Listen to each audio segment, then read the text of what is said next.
बिस्मिल्लाहिर्रहमानिर्रहीम नहमदुहु व नुसल्ली अला मुहम्मद रसूलिल्लाहि करीम। ये प्रॉब्लम इंटीग्रल ट्रांसफॉर्मेशन के लाप्लास ट्रांसफॉर्म चैप्टर से है। Solve the initial value problem y double dash plus y dash is equal to sine T where y dash at t is equal to 0 is equal to 0, y at t is equal to 0 is equal to 0। यानी y की value जब t बराबर 0 है तब y की value 0 है, और y dash यानी y का t के रिस्पेक्ट में डिफ्रेंसीसन यानी dy ओवर dt की वैल्यू भी 0 के बराबर तब है जबकि t की वैल्यू 0 के बराबर है। इसको शॉर्ट में ऐसे करके लिखा है। यहाँ पर t जो है इस डिफरेंशियल इक्वेशन का इंडिपेंडेंट वेरिएबल है और y डिपेंडेंट वेरिएबल है। हमें सॉल्व करना है यानी y की value in terms of t find करना। ये इनिशियल कंडीशंस दे रखी है। हमारा गिवन डिफरेंशियल इक्वेशन है y double dash plus y dash is equal to sine T. यहाँ पर t के रिस्पेक्ट में y का एक बार डिफरेंशिएशन है, यहाँ पर ये 2 बार डिफरेंशिएशन है। अगर हम लाप्लास ट्रांसफॉर्मेशन से इस प्रॉब्लम को सॉल्व करना चाहते हैं तो दोनों साइड हमें लाप्लास ट्रांसफॉर्मेशन लेना होगा। टेकिंग, या तो डायरेक्ट भी कर सकते हैं हम, टेकिंग लाप्लास ट्रांसफॉर्मेशन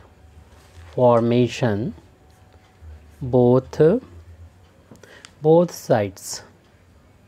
तो यहाँ पर लाप्लास ट्रांसफॉर्मेशन को अप्लाई यहाँ पर कर देंगे दोनों साइड में। आप डायरेक्ट भी कर सकते हैं अगली स्टेप को। तो इन दोनों टर्म पे लाप्लास अप्लाई हो जाएगा यानी y डबल डैश हो जाएगा। यानी लाप्लास की जो लीनियर प्रॉपर्टी है उसका हम यहाँ पर यूज़ कर रहे हैं। अब साइन का लाप्लास हम लोगों को याद होता है साइन टी का 1/, अगर आप या तो s की फार्म में लिखेंगे या p की फार्म में लिखेंगे। अगर हम p की फार्म में लिखेंगे तो p स्क्वायर प्लस ये t का कोफिशिएंट 1 का स्क्वायर जो कि 1 के इक्वल होता है वो लिख दिया। अब इनकी वैल्यू हमको याद होती है, याद होने चाहिए। यानी y जो Laplace transformation of y double dash, इसकी वैल्यू हमको याद होनी चाहिए। यानी अगर 2 बार डिफ्रेंशिएशन हो रहा है y का तो आप स्टार्ट करेंगे p स्क्वायर से स्टार्ट करेंगे और लाप्लास ऑफ y का लाप्लास यानी 2 बार डिफ्रेंशिएशन विदाउट डिफ्रेंशिएशन इसको लिख लेंगे। उसके बाद माइनस इसकी पावर 2 है तो अब इसकी पावर p की 1 हो जाएगी। 1 पावर होती है तो लिखते नहीं हैं। y की वैल्यू 0 पर, उसके बाद नेक्स्ट टर्म लिखेंगे यानी p की बार 1 है, आपकी p की बार 0 हो जाएगी यानी p को नहीं लिखना है, और y डैश एट t बराबर 0 पर लिख देंगे। ये तो सिर्फ इसकी वैल्यू होती है। इसी तरीके से हमें इसकी वैल्यू भी लिख लेना चाहिए। यानी इसमें एक बार डिफ्रेंशिएशन है तो p की पावर 1 होगी जो कि हमें लिखना नहीं है। लाप्लास ऑफ y ये लिखना होता है, उसके बाद माइनस का लिखना है ये, फिर इसकी वैल्यू y की वैल्यू एट 0 आई गई यानी ये टर्म आएगा, उसके बाद ये आता है, फिर ये आता है। तो इसी तरीके से और बढ़ता रहता है, लेकिन हमारा तो बस ये 2 मैक्सिमम 2 बार था तो उसकी वैल्यू हमने यहाँ पर लिख ली है। राइट हैंड साइड में 1/, ये p स्क्वायर प्लस 1 है, यहाँ पर p स्क्वायर प्लस 1। इसके बाद हमें देखें कि t बराबर 0 पर हमें y की वैल्यू दे रखी है जो कि 0 के बराबर है। इसी तरीके से t बराबर 0 पर y डैश की वैल्यू भी हमको गिवन थी 0 के बराबर। तो इस वैल्यू को हम लोग यूज़ करेंगे, यहाँ पर वैल्यू यानी पुट करेंगे, अपनी प्रॉब्लम में यहाँ पर पुट कर लेंगे। p स्क्वायर ly को एज इट नोट कर लेंगे, माइनस p इंटू ये वैल्यू 0 के बराबर गिवन है, ये वैल्यू 0 के बराबर गिवन है, नोट कर लिया, प्लस p इंटू ly और फिर ये y की वैल्यू 0 पर यहाँ पर हमने लिख लिया है। राइट हैंड साइड में 1/, p स्क्वायर प्लस 1 है। तो इस तरीके से ये 0 हो जाएगा, सिर्फ ये बच रहा है हमारे पास p स्क्वायर ly और प्लस का, फिर इसको लिख लिया है p इंटू ly और राइट हैंड साइड में 1/, p स्क्वायर प्लस 1। अब इन दोनों में से ly कॉमन नज़र आ रहा है, इसको हम बाहर ले लेंगे, बचेगा हमारे पास p स्क्वायर प्लस का p ly को बाहर लेने के बाद, और 1/, ये p स्क्वायर प्लस 1 आ गया। अब इसको हम राइट हैंड साइड में पहुंचा के ly की वैल्यू और फिर अल्टीमेटली हम y की वैल्यू को फाइंड कर लेंगे। तो 1/, इसको इधर पहुंचाएंगे तो ये p स्क्वायर प्लस p आ गया, और ये p स्क्वायर प्लस 1 पहले से वहाँ मौजूद था, इसके फैक्टर कर लेंगे। अगर y की वैल्यू चाहते हैं तो दोनों तरफ लाप्लास इन्वर्स लेंगे, इससे लाप्लास हट जाएगा, यहाँ पर y आ जाएगा और राइट हैंड साइड में लाप्लास इन्वर्स आ जाएगा क्योंकि हमने दोनों साइड लाप्लास ले लिया है। तब तक यहाँ पर p को हम कॉमन भी ले लेंगे तो हमारे पास ये p प्लस 1 बचेगा और ये पहले से मौजूद p स्क्वायर प्लस 1 है यहाँ पर। तो इसका लाप्लास जैसे ही हम इन्वर्स फाइंड करेंगे हमारे रिज़ल्ट आ जाएगा। अब हमारे पास कई मेथड है लाप्लास इन्वर्स को फाइंड करने के। एक तो आपको मालूम है पार्शियल फ्रैक्शन इसके करके भी किया जा सकता है, आसान मेथड वो भी है, और दूसरा इसमें हम यूज़ कर सकते हैं कन्वोल्यूशन थ्योरम का यूज़ करते हुए भी इस प्रॉब्लम को हम लोग सॉल्व कर सकते हैं। तो हम कन्वोल्यूशन थ्योरम का यहाँ पर यूज़ करते हुए इस प्रॉब्लम को सॉल्व करेंगे। तो उसमें सबसे पहले तो हम इन कन्वोल्यूशन थ्योरम से भी पहले हम इन दो को यानी p और p² + 1 को 1 मानते हुए इसका लाप्लास जो है वो इन्वर्स निकालेंगे। फ़िलहाल इसको हम यहाँ पर ऐसे ही छोड़ देते हैं, इसे अभी तक इक्वेशन नहीं डाला तो इक्वेशन नंबर 1 डाल के यहाँ पर छोड़ देते हैं। और फिर हम इनमें से इन दोनों फैक्टर्स को का यूज़ करेंगे, यानी p का और p² + 1 का। तो p/p तो फिर हम जो है वो एक फार्मूला होता है उसका यूज़ करते हुए यहाँ पर यूज़ कर लेंगे। तो सबसे पहले लाप्लास हम लिख लेते हैं, लाप्लास इन्वर्स यानी लिख लेते हैं, जो कि हमें आगे यूज़ होगा। लाप्लास इन्वर्स हम लोग जानते हैं 1/p² + 1 का भी हम लोगों ने इसको लिखा भी था, ये हम लोग जानते हैं कि sin t होता है, यानी sin t का इतना लिखा था। तो लाप्लास इन्वर्स जो होगा वो 1/p² + 1 का sin t के इक्वल होगा। अब यहाँ पर डिवीज़न बाई p वाले जो थ्योरम है उसका यूज़ करेंगे, जो हम थ्योरम यहाँ पर शॉर्ट में यहाँ पर लिख दे रहे हैं। जैसे आपको मालूम हो कि लाप्लास इन्वर्स जो FP है माना कि वो आपका कैपिटल FT के बराबर आता है। तो ये थ्योरम डिवीज़न बाई P होती है कि अगर आप डिवाइड कर देते हैं इस FP को P से तो क्या होता है कि जो भी आपका ये वैल्यू मिली है उसको u के रिस्पेक्ट में डिफ्रेंशिएशन कर लेते हैं, लिमिट 0 से t के बीच में। और यहाँ पर बस t की जगह पर u करना होता है और u के रिस्पेक्ट में इंटीग्रेट कर लेते हैं और इंटीग्रेट करना होगा 0 से t के बीच में। इस थ्योरम का हम लोग यूज़ करेंगे यहाँ पर जब हम इसमें इंक्लूड कर देंगे यानी 1/p, यानी हम p से डिवाइड कर दे रहे हैं FP मतलब ये वैल्यू f डिवाइड करेंगे तो ये अपान में आ जाएगा, यानी p² + 1। जैसे हमें दो फैक्टर मिल जाएंगे जिसको हम एक जो हमारा पीछे इक्वेशन नंबर 1 डाल गया तो उसके दो फैक्टर मिल जाएंगे, इसको पहला फंक्शन मान लेंगे और दूसरा फंक्शन हम 1/p + 1 को ले लेंगे। तो पहले तो हम इसी की वैल्यू निकालें, इस फार्मूले के यूज़ करेंगे, यानी इंटीग्रेट करना होगा 0 से t के बीच में हमें इस फंक्शन का, जो कि इधर लिखा हुआ है, बस इसका कन्वर्ट करना होगा हमें u की फॉर्म में, u × du कर लेंगे। और ये इंटीग्रेट करना तो हम लोग जानते हैं आसान है, साइन का इंटीग्रेशन हम लोगों को याद होना चाहिए।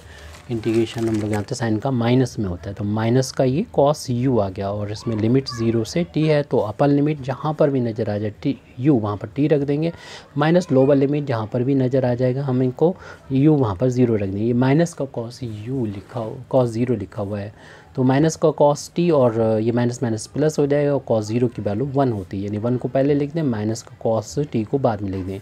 ये लाप्लास इन्वर्स 1/ ये p और इन दोनों का आपस में मल्टीप्लाई करेंगे तो न्यूमरेटर का न्यूमरेटर में इंटू हो गया, 1 × 1 1 हो गया और p इंटू ये p² + का 1 आ गया। यहाँ पर कन्वोल्यूशन थ्योरम भी अब हम उसका भी यूज़ कर लेंगे, क्योंकि अभी तो हमने सिर्फ डिवीज़न बाई p का यूज़ किया है। यानी हमारा जब डिफरेंशियल इक्वेशन सॉल्व करना है तो आप अगर नहीं लिखा है कि आपको कन्वोल्यूशन थ्योरम का यूज़ करना है तो किसी भी मेथड का यूज़ करते हुए इसको सॉल्व कर सकते हैं। हाँ, ना कि हमसे डिमांड की गई तो हम यहाँ पर कन्वोल्यूशन थ्योरम ही यूज़ कर लेंगे। वैसे तो हम पार्शियल फ्रैक्शन से इसे आसानी से सॉल्व कर लेते हैं। चलिए कन्वोल्यूशन थ्योरम का यूज़ कर लेते हैं यहाँ पर। तो कन्वोल्यूशन थ्योरम ऐसे यूज़ करेंगे कि हमारे जो भी फैक्टर थे सारे आ जाएँ। तो पहला जो है जैसे कि दूसरा फैक्टर बचा हुआ 1/p + 1 बचा हुआ, तो इसका जो है यहाँ पर हम शिफ्टिंग प्रॉपर्टी का यूज़ करेंगे। तो उसमें इसे लिखा जा सकता है पहले तो 1/ यानी एक गिरा गया फैक्टर, उसका भी हमें लाप्लास इन्वर्स पता होना चाहिए, जो हमारा इक्वेशन नंबर 1 में इन तीनों का इंटू करेंगे तब जाके जो है वो आपको इक्वेशन नंबर 1 का लेफ्ट हैंड साइड या राइट हैंड साइड में मिलेगा, यानी y की वैल्यू मिलेगी। तो इसको हम ऐसे लिख सकते हैं p - -1 इस तरीके से लिख सकते हैं। और यहाँ पर शिफ्टिंग प्रॉपर्टी का यूज़ करेंगे तो e की पावर ये जो भी माइनस हो रहा है यानी -1 उसमें t से मल्टीप्लाई कर देंगे और लाप्लास इन्वर्स शिफ्ट लिया जाएगा। इस माइनस के बाद जो भी वैल्यू हटा दीजिए, सिर्फ 1/p बचेगा और 1/p का लाप्लास इन्वर्स आपको मालूम ही है कि 1 के इक्वल होता है। 1 का t में इंटू करेंगे माइनस का t आ जाएगा, ये तो 1 हो गया, यानी 1 का इसमें e की पावर माइनस का t ये वैल्यू मिल गई, यानी लाप्लास इन्वर्स हमें मिल गया 1/p + 1 का। तो दो ये फंक्शन यहाँ पर मौजूद हैं, ये और ये, जब इनका इंटू करेंगे तब हमें जो रिक्वायर्ड वैल्यू है वो मिल जाएगी क्वेश्चन नंबर 1 के सॉल्व करने के लिए y की वैल्यू के लिए, यानी सॉल्यूशन के लिए। तो अब हम क्या करना है कि किसी को भी कन्वोल्यूशन थ्योरम जो है वो हम लोगों को मालूम ही है क्या होती है, तो उस थ्योरम का यूज़ करेंगे। इसको हम एक बार लिख भी देते हैं, कन्वोल्यूशन थ्योरम क्या होती है, तो फिर यूज़ करना आसान रहेगा। चलिए यहाँ पर एक बार बता देते हैं कि कन्वोल्यूशन थ्योरम क्या होती है। जैसे आपको मानुएल लाप्लास इनवर्स एक फंक्शन है एफ पी, उसका तो लाप्लास इनवर्स की वैल्यू कैपिटल एफ टी के इक्वल है, और दूसरा फंक्शन जो है वो लाप्लास इनवर्स जी पी है, इसका लाप्लास इनवर्स भी आपको मालूम है कैपिटल जी टी है। अब बात आती है इन दोनों के मल्टीप्लिकेशन की। जब इन दोनों का मल्टीप्लिकेशन करते हैं यानी एफ पी और जी पी, तो इसका लाप्लास इनवर्स क्या होगा, इनका अलग अलग का मालूम है तो इनका इंटू का क्या होगा, तो उसको हम आसानी से इंटीग्रेट करके फाइंड कर सकते हैं। इंटीग्रेट करना होगा 0 से t के बीच में, u के रिस्पेक्ट में करना होगा। आप क्या करें, जो एफ टी कैपिटल में आया इससे t की जगह पर u कर देंगे यहाँ पर तो डायरेक्ट, और इस दूसरे वाले में g में t माइनस u कर देंगे और u के रिस्पेक्ट में इंटीग्रेट करना है। आप फंक्शन को चाहे वो यहाँ पर f ले लो या g ले लो, कोई भी ले सकते हैं, यानी ज़रूरी नहीं हमें f को यहाँ लें। हम मतलब जो काम हमने t के साथ में किया वो हम f के साथ में भी कर सकते हैं, यानी ऐसे लिख सकते हैं f t माइनस u कर देते और g वाला ऐसे ही रहने देते, यानी g में t की जगह पर u कर देते और u के रिस्पेक्ट में इंटीग्रेट। तो दोनों में से कोई आप यूज़ कर सकते हैं, आसानी से सॉल्व हो जाएगा। तो हमारा ये तो फार्मूला था, कन्वोल्यूशन थ्योरम थी जो हमने बताया, जिसका हम यूज़ करेंगे। हमारे स्मॉल एफ पी और स्मॉल जी पी ये दोनों हैं जो इस ब्रैकेट्स में रखें, जो अंडरलाइन हमने किया है। अब इन दोनों का मल्टीप्लिकेशन की वैल्यू जो है हम लोग निकाल लेते हैं। अगले पेज पर हम जा रहे हैं यहाँ पर। तो लाप्लास इनवर्स यानी दोनों का मल्टीप्लिकेशन 1 पी स्क्वायर प्लस 1, और कोई भी फैक्टर आप ले सकते थे अपनी आसानी के लिए। तो हमने इन दोनों फैक्टर को पहले लिया, आप चाहें तो p और p प्लस 1 को भी ले सकते, तो जो आसान पड़े वो आप कर सकते हैं। तो अब इसके बाद में ये वैल्यू इसका लाप्लास यानी लिमिट 0 टू टी। अब इसके बाद में हमारा जो पहला कोई भी फंक्शन आप ले सकते हैं, इसको हम आसानी के लिए इस वाले का जो है लिख देंगे, एज इट लिख देंगे, और पहला वाला जो है उसका जो लाप्लास आया था यानी 1 माइनस कॉस टी था, उस t की जगह पर t माइनस का u कर देंगे, और दूसरा वाला जो है उसमें बस t की जगह पर u कर देना है, यानी माइनस टी था, e की पावर माइनस टी था तो e की पावर माइनस का u हो गया। पीछे देख लीजिएगा आप du जो कि यहाँ पर वैल्यू रखी हुई है कैपिटल, अगर इसको हम कैपिटल एफ टी बोलें तो, और ये कैपिटल जी टी बोलें, तो हमने फार्मूला जो यूज़ किया है वो इस वाले को सेकंड वाला हमने यूज़ किया है। आप फर्स्ट भी यूज़ करके सॉल्व कर सकते हैं, जो भी आपको सूटेबल लगे उसका यूज़ कर सकते हैं।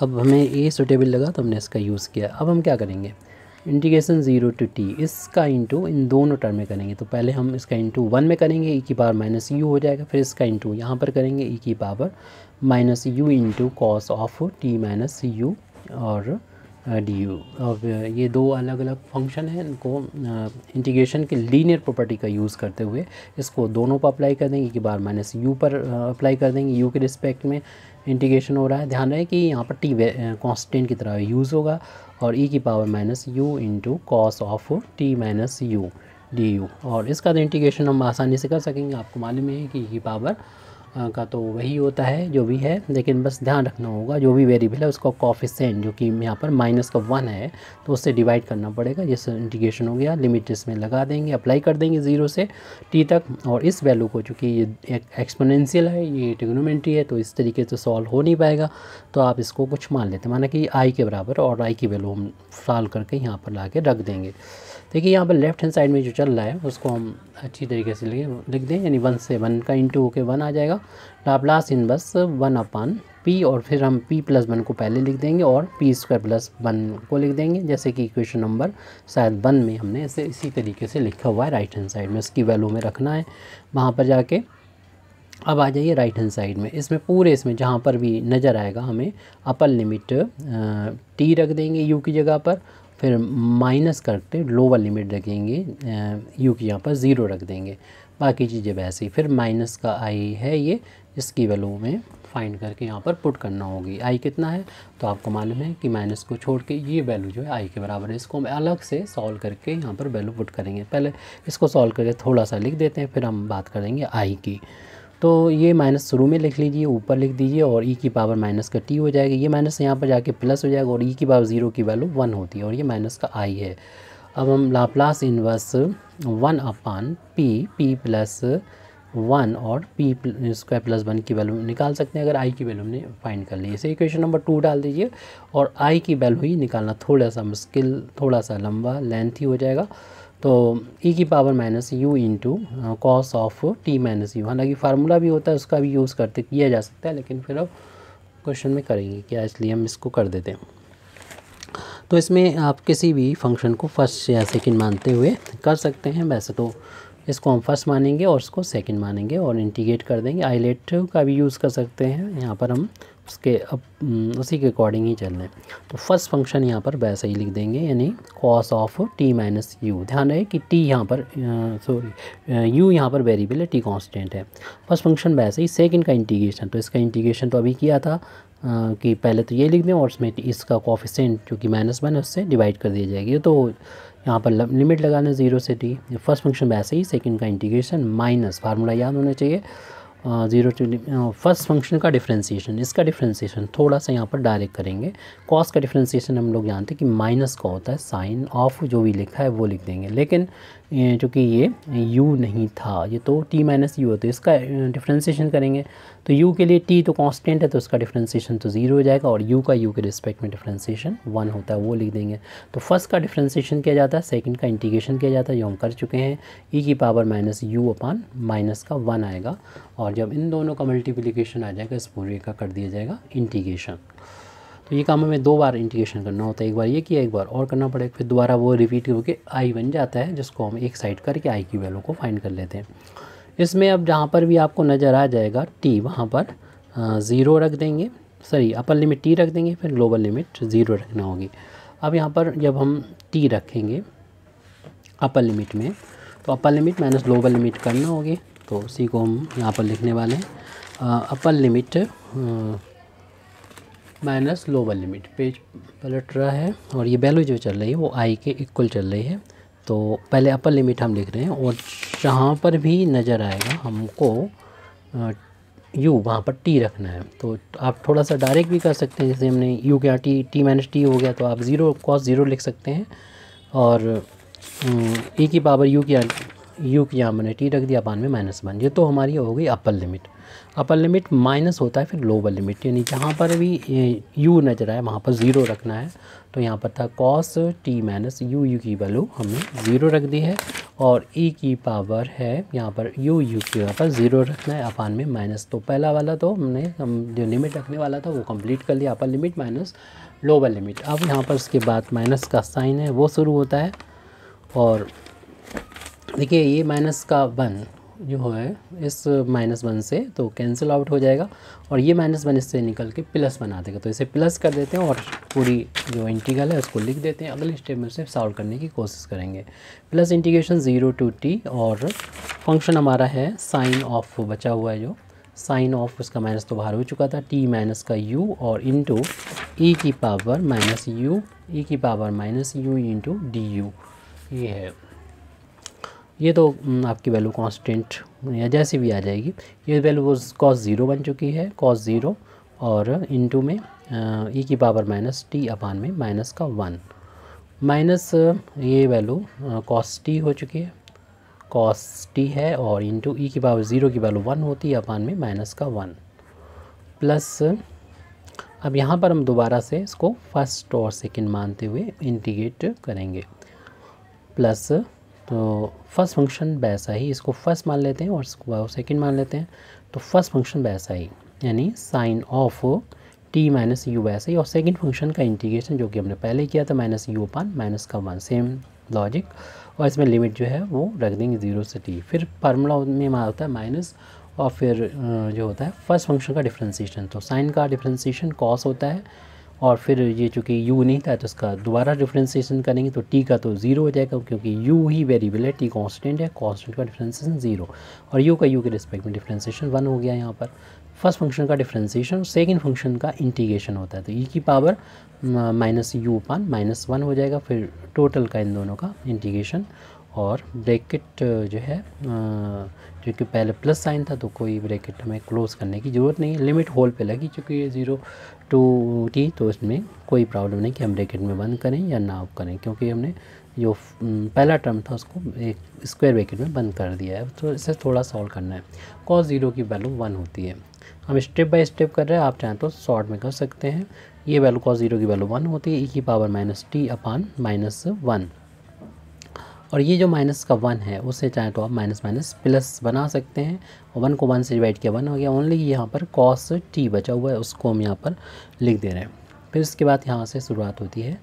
इसमें भी हमें यही करना होगा, अपर लिमिट और लोअर लिमिट। पूरे इसमें पहले हम अपर लिमिट लिख देते हैं, यहाँ पर जहाँ पर भी t है वहाँ पर, जहाँ पर u है वहाँ पर t रख देंगे। Sine of t minus T into E to the power minus T upon minus 1, ये तो हो गई अपर लिमिट। फिर माइनस लोअर लिमिट, पूरे इसमें जहाँ पर भी u नज़र आएगा वहाँ पर हम लोअर लिमिट 0 रख देंगे। तो ये हो जाएगा साइन ऑफ t माइनस 0, आप कुछ स्टेप डायरेक्ट भी कर सकते हैं, इंटू ई की पावर माइनस 0 अपान माइनस का 1, जैसे कि हमने ये बहुत डिटेल में किया है।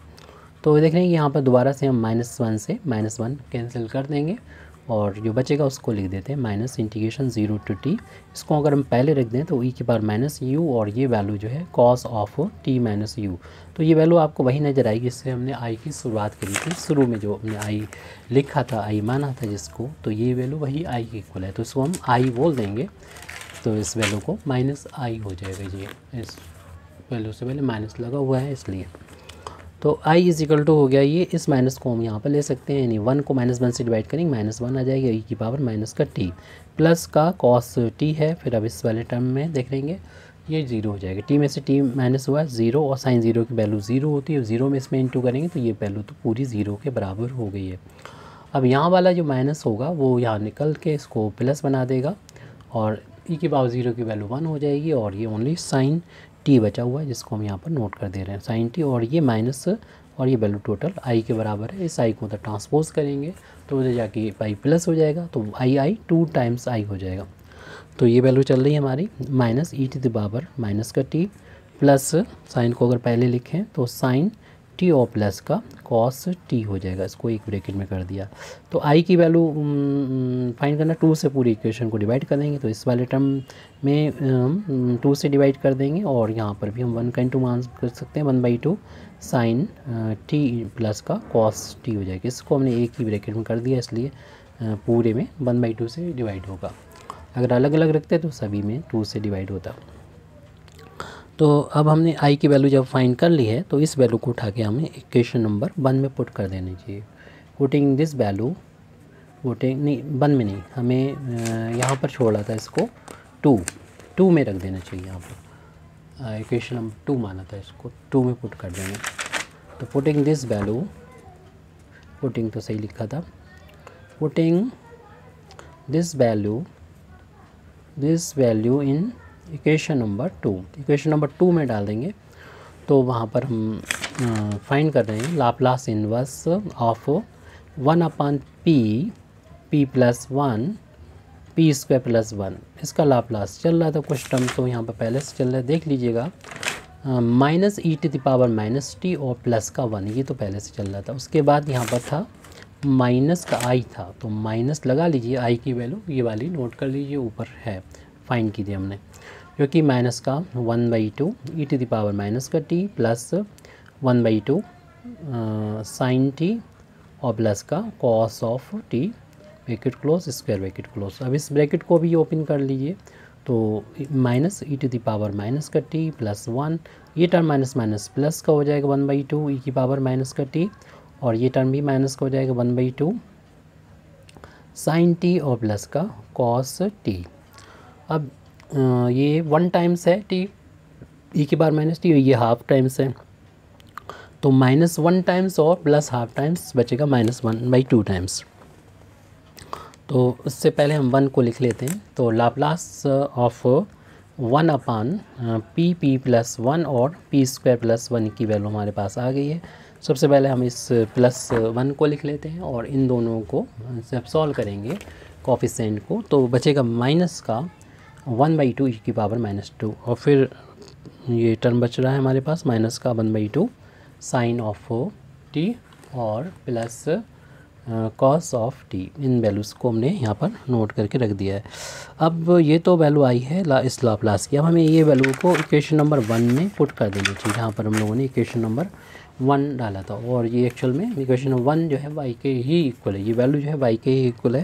तो इससे हमें y की जो वैल्यू है वो कम्प्लीटली मिल जाएगी सॉल्व होके, जो हम लोग चाहते थे, जो गिवन डिफरेंशियल इक्वेशन है उसका सोल्यूशन मिल जाए। तो ये सोल्यूशन हमें मिल चुका है, यानी अब हमें इसको लिख देना चाहिए कि ये वैल्यू इक्वेशन नंबर 1 में पुट करने पर तो y की वैल्यू मिल जाएगी।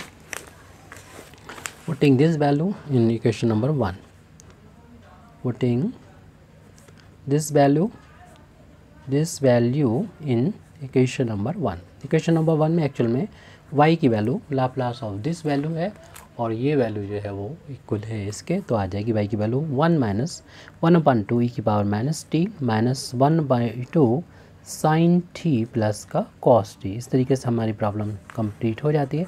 Thank you very much indeed for listening me. व आखिर दावाना अल्हम्दुलिल्लाहि रब्बिल आलमीन।